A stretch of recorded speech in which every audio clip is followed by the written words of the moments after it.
Copy, Mike, stand by.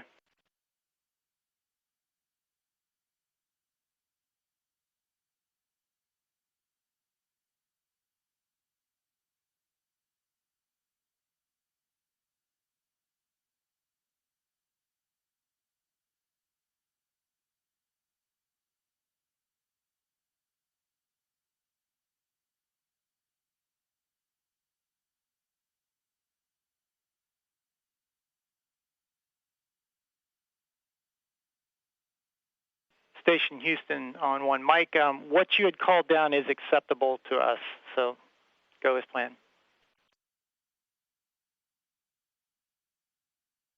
Okay, great. And I'm taking some photos of all the above so you'll know what they look like when they're stirred. Sounds great.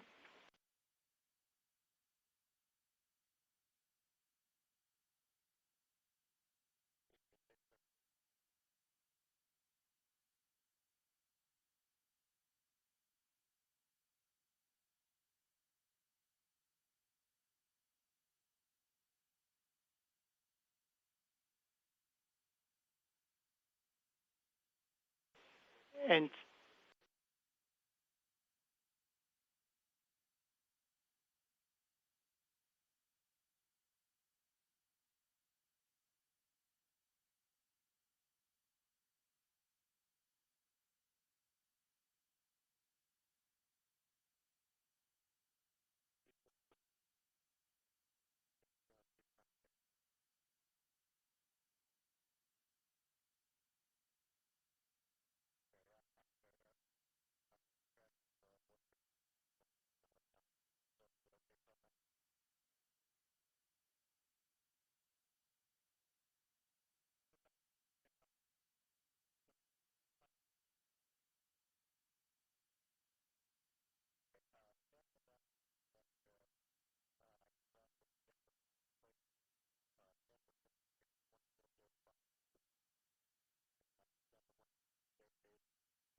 Atlantis ISS, this is Houston. Are you ready for the event?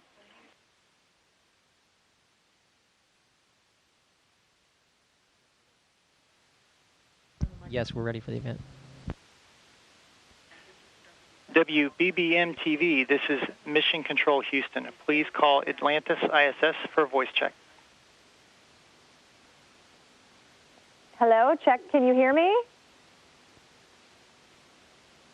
Yes, we can hear you loud and clear. How do you hear the space station?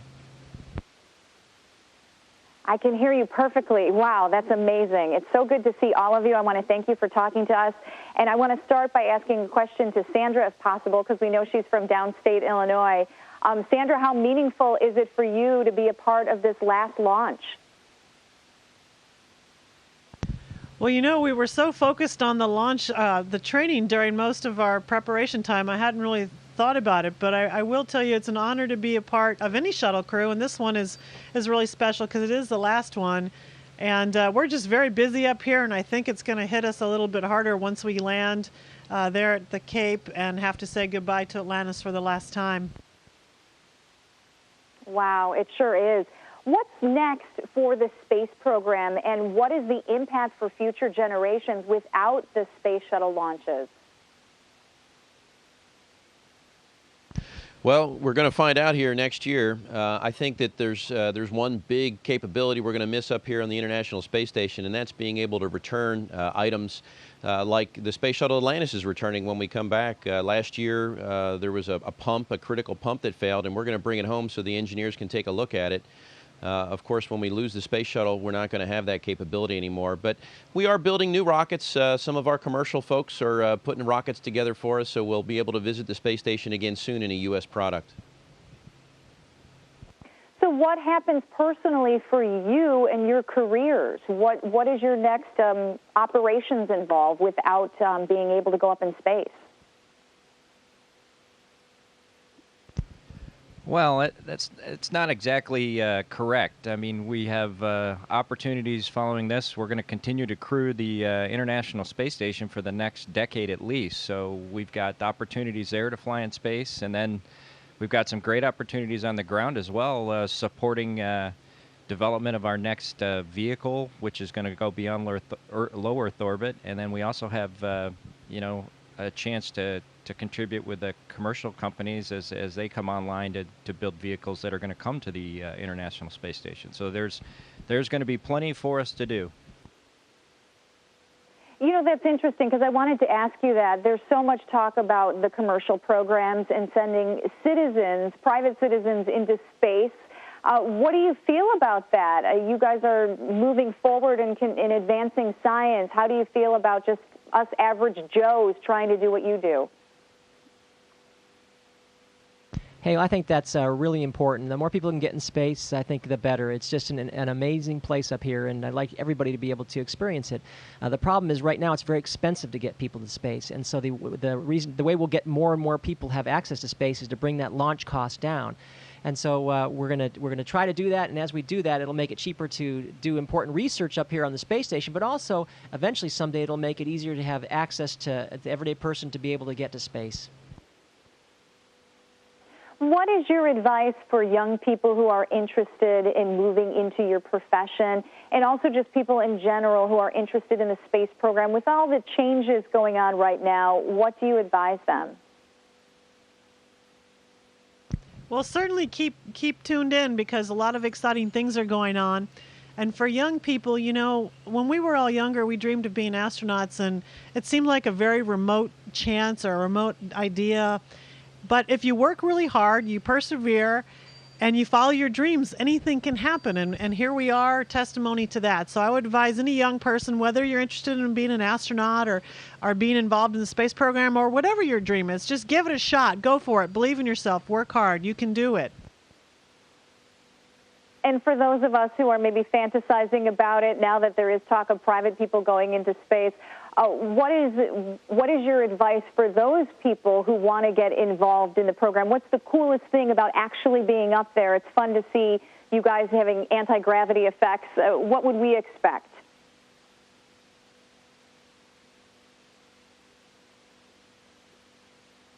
Of course, there's a lot of things to enjoy up here, and not the least of which is being able to float around. That's a sensation that very few people have experienced, and it's really kind of interesting to translate to travel between these modules, kind of like Superman. Your legs don't get a lot of use, and your arms get an awful lot of use. So, there's a lot of great things to look forward to, and when folks perhaps who, not just the wealthy few who have been able to travel to space commercially so far, but when the average person is going to be able to do it, it'll be more like commercial air travel. So I would see maybe 20 or 30 years in the future, we'll have commercial airlines to space, just like we have commercial airlines that go between cities in the United States now. I know Sandra mentioned before that you guys were very busy and didn't really have a lot of time to reflect, but is there anybody who's feeling particularly nostalgic or sentimental about this final journey?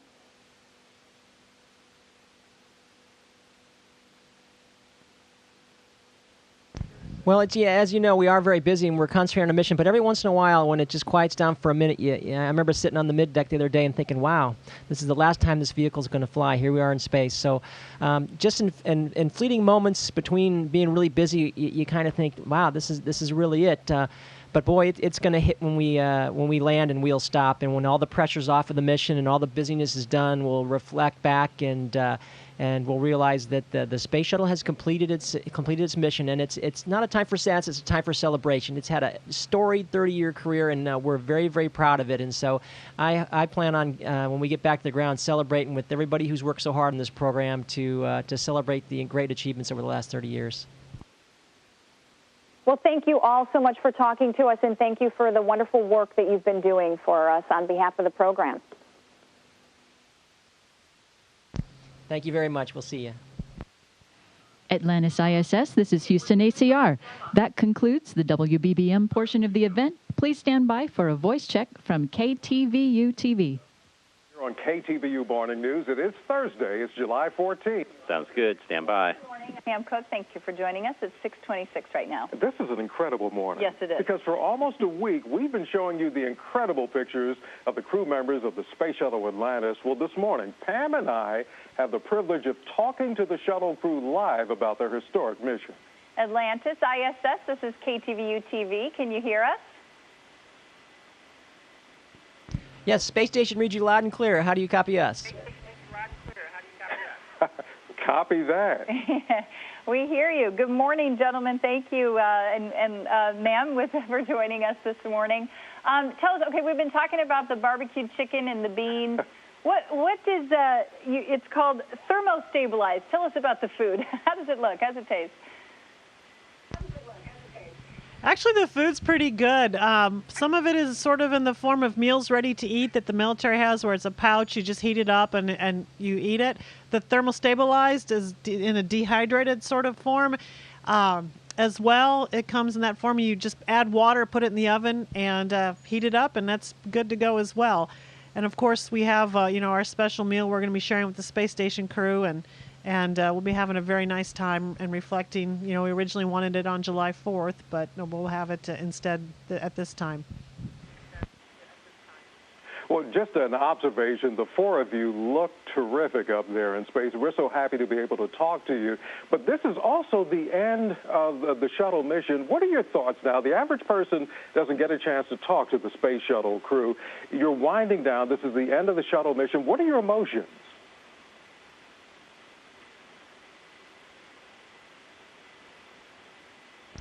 Well, it's like any, your first car, for example. You love it, you hate to see it go, but you realize that every vehicle has its time. And while, I personally believe there's a little bit of lifetime left in the space shuttle, we do have to realize that if we want to go beyond and get another rocket or craft that will go outside of low Earth orbit, the space shuttle's not the one. And eventually, we do want to go back to the moon, perhaps Mars or an asteroid, and we're going to need to stand down a little bit and take time and take perhaps the money that was used to operate the space shuttle and instead build a new vehicle with it, which is what we plan to do.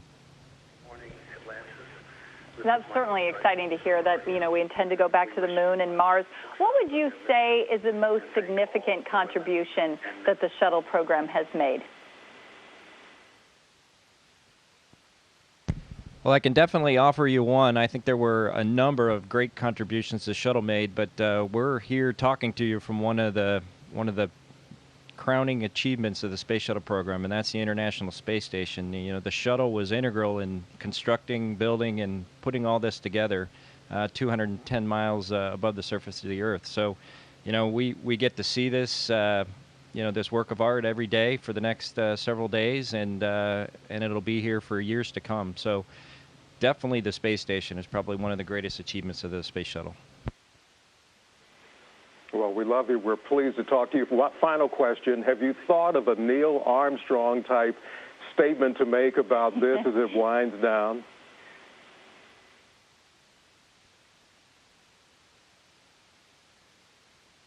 Well, it's funny you should mention that, because if we launched on time on July 8th, our original landing was supposed to be July 20th, which, of course, is the anniversary of Neil Armstrong's landing on the moon.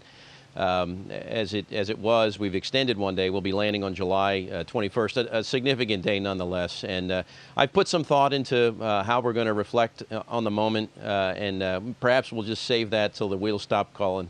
We'll let you know then. All right. Fantastic.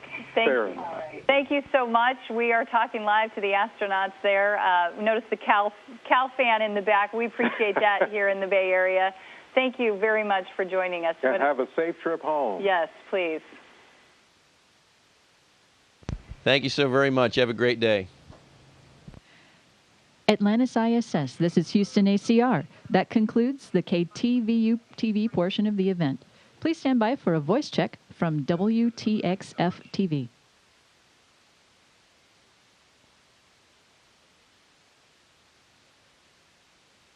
Let's go to space. What do you say? Let's do it. All right, here we go. The astronauts of the shuttle Atlantis are making history right now on the shuttle's last mission in space. You know that. And they are about to join us live. In fact, I think we have them at the International Space Station.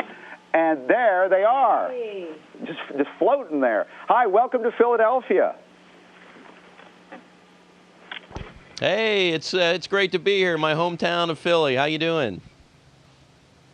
Good, that's great. Commander, we're so happy and proud of you.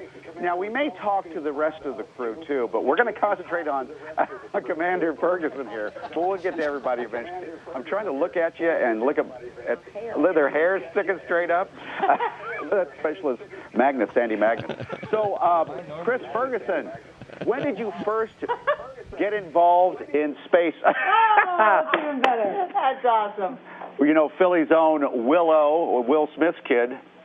What's the name of her song? I whip my hair back and forth. I whip my hair back and forth. I whip my hair back and forth. That's the first time we've seen somebody whip their hair back and forth from space. Anyway, Commander Ferguson, when did you first have the dream of going to space from living in Philadelphia? Oh, I grew up in the Northeast there. I went to St. Martha's grade school, Archbishop Bryan High School, and I think it was somewhere in there. I had some real motivational teachers who got me interested in science and taught me a little bit about aviation. I thought, well, maybe I'd like to fly airplanes someday.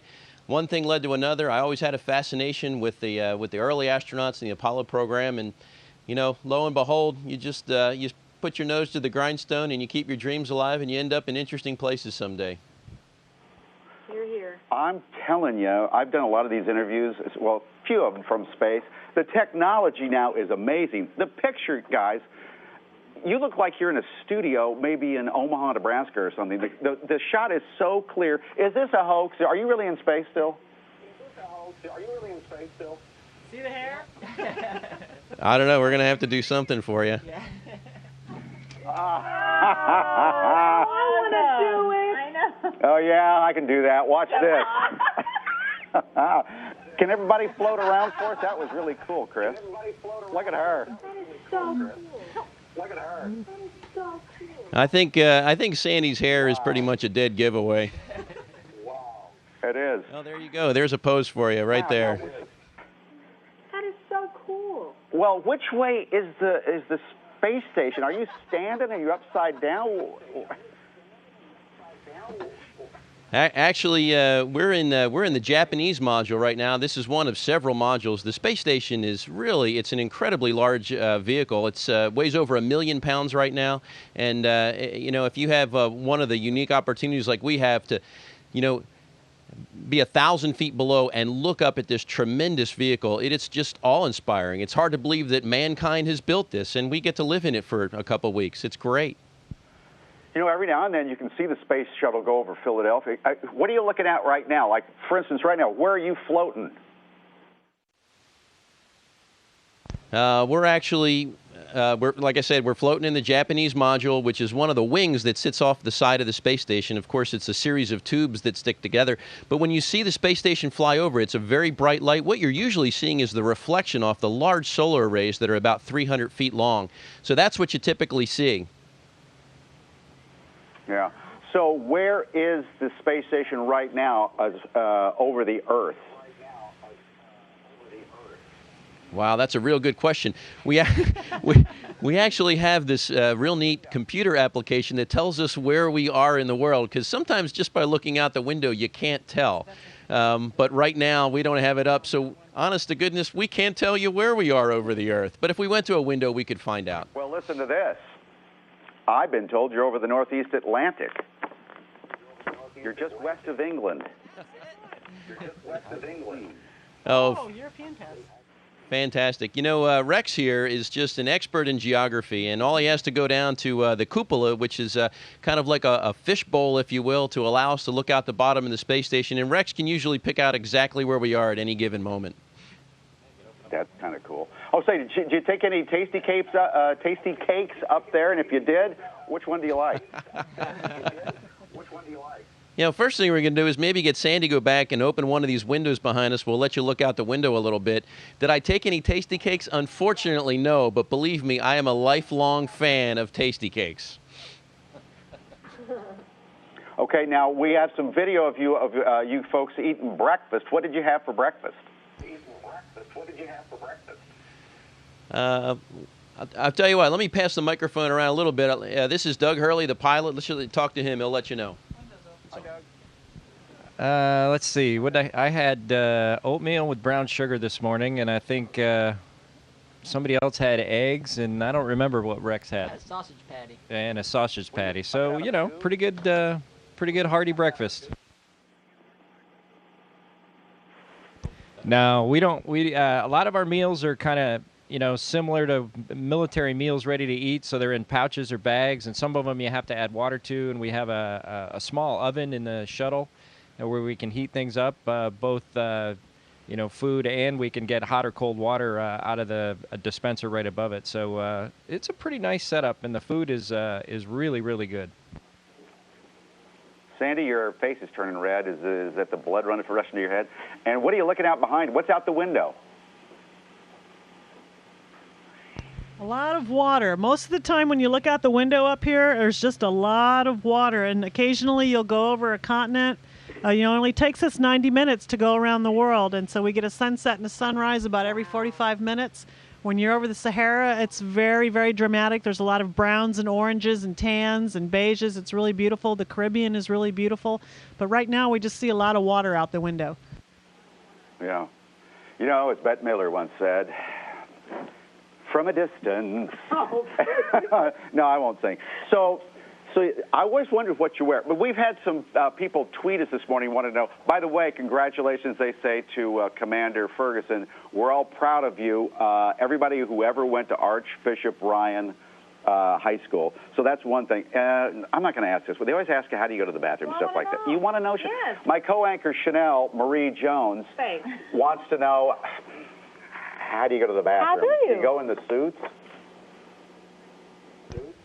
Let's just say it involves airflow rather than gravity. I will just leave it at that. Oh, no. It relies on a gentle little breeze. Thank you all very much. Well, we didn't talk to Rex. All right. Thank you all very much, and congratulations, especially to our commander, Chris Ferguson from We're proud Philly. of you.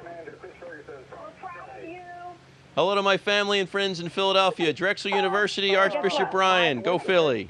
That's right. Did you just hear that? Yeah. Can I tell you, I'm not even kidding. This makes me want to go back to school and do something with my life. Atlantis ISS, this is Houston Thanks so ACR. much, folks. Have a great day. Thank you. That concludes the event. Thank you, WBBM TV, KTVU TV, and WTXF TV. Atlantis ISS, we are now resuming operational audio communications.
This is Mission Control Houston, 5 days, 22 hours, 17 minutes into the flight of Atlantis to the International Space Station.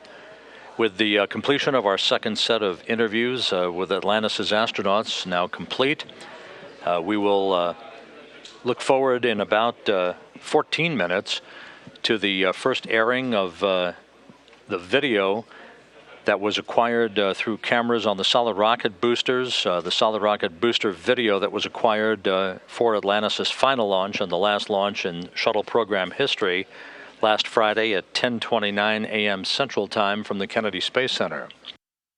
Again, the STS-135 solid rocket booster video from last Friday's launch of Atlantis to be played for the first time at 9 Central Time. There are replays of this scheduled throughout the course of the day today.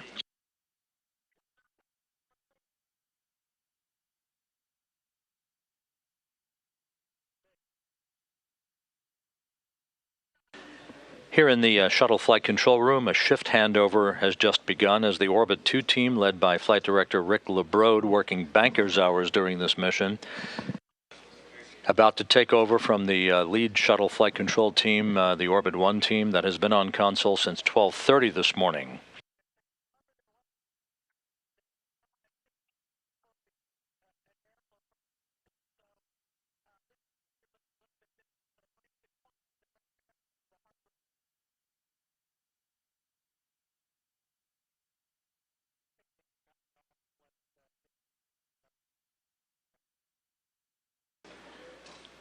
As the crew members press into the second half of their day, this will be off-duty time for the 10 crew members on the shuttle station complex.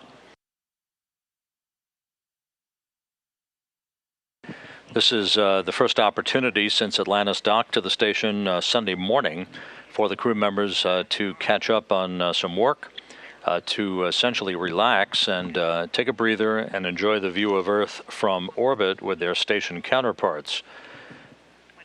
Commander Chris Ferguson in the foreground, pilot Doug Hurley in the background, down in the middeck of Atlantis, where they have been working with some of the stowage activities for the past few hours.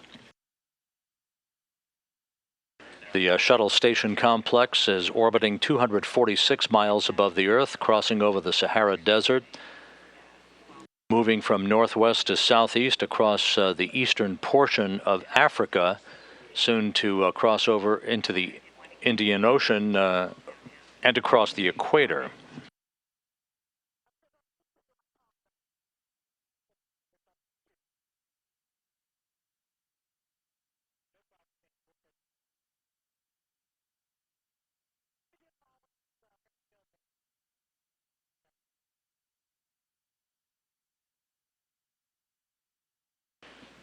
Once again, the crew members have been working over the past several hours on continuing the cargo transfer of items from the Raffaello Multipurpose Logistics Module that is mated to the Earth-facing side of the Harmony Module of the International Space Station. All of that cargo transfer moving from the cargo module itself onto the station that will provide a year's worth of stockpiling for the station crews, including the current crew, the Expedition 28 crew, the commander of the station, Andrei Barasenka, along with his Russian crewmates Alexander Samakutyaev and Sergei Volkov, Japanese flight engineer Satoshi Furukawa, and NASA flight engineers Ron Garan and Mike Fossum.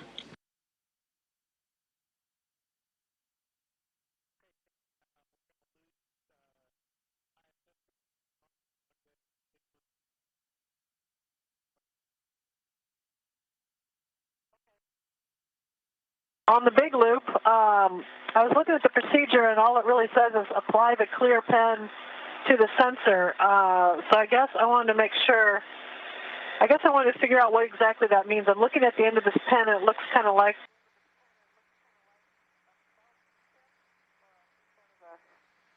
I'm not really sure what I'm looking at, actually. So it's black, and it's kind of a cloth-like surface, and I'm not really sure how that, if it's got like a tack to it and picks up dust off of the sensor, or what does that do? Checking.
This is Mission Control Houston, sailing 245 miles above the Earth at a speed of 5 miles a second. The shuttle station complex has passed just south of the Saudi Peninsula, skirting the east coast of Africa, moving from northwest to southeast in an orbit inclined 51.6 degrees to either side of the equator.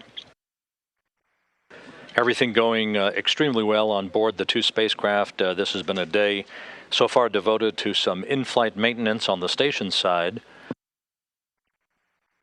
The continuation of the transfer of cargo from the Raffaello logistics module over to the International Space Station, and now the crew plans to enjoy some off-duty time.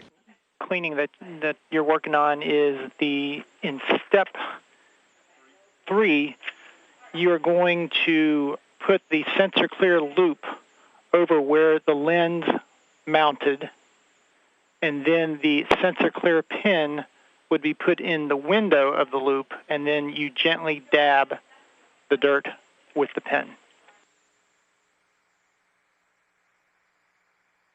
Hey, that all sounds great, except you sent me up in the message that the loop battery was not working and that I should use a headlamp for the illumination.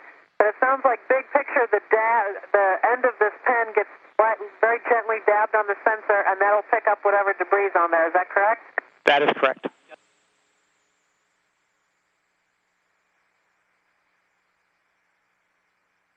This conversation taking place between Sandy Magnus and the station Capcom Rob Hayhurst involves a slightly leaking one of the water bags that the crew is filling up for transfer over to the International Space Station.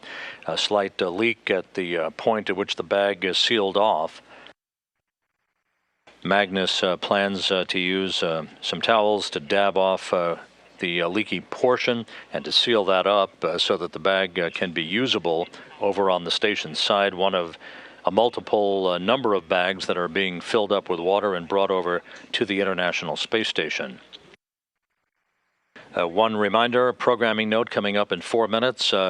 We will air the solid rocket booster video from the boosters that helped propel Atlantis to orbit last Friday from the Kennedy Space Center. The solid rocket booster video with multiple views, spectacular views of the launch of Atlantis and the SRB separation and Very good, thank you. The eventual splashdown of those boosters in the Atlantic is 32 minutes in length, coming up at the top of the hour at 9 Central Time, 10 Eastern Time, with subsequent replays throughout the day.